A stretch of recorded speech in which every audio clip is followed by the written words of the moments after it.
my study abroad experience in London after my sophomore year, which really, started my love of theater, because before that I was not a theater person. I didn't do plays in high school. I was never into the performing arts at all.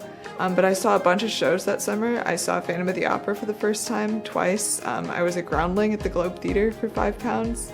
So just seeing all those shows really cemented my love of the arts, because I'd always been an arts journalist, but knowing that I wanted to go into journalism, all the opportunities of having basically all the major publications in the city within walking distance.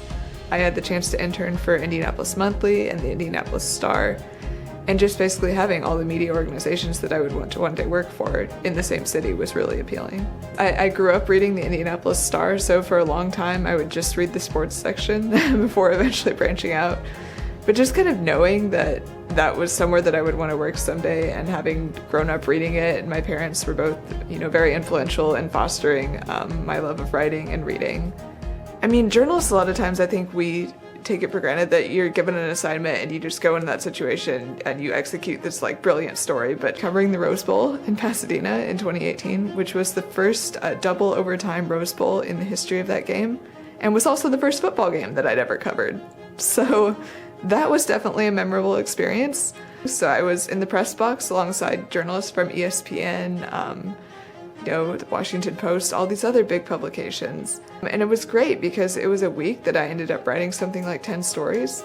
But just having that experience, especially in journalism, was really invaluable. And I'm so glad I had the opportunity to have that experience in undergrad. My career path has been a series of internships. So it was Indianapolis Monthly, and then the Pulliam Fellowship at the Indy Star, and then a New York Times internship. And then after I finished my master's degree, the first thing I did was a year-long culture fellowship with the New York Times.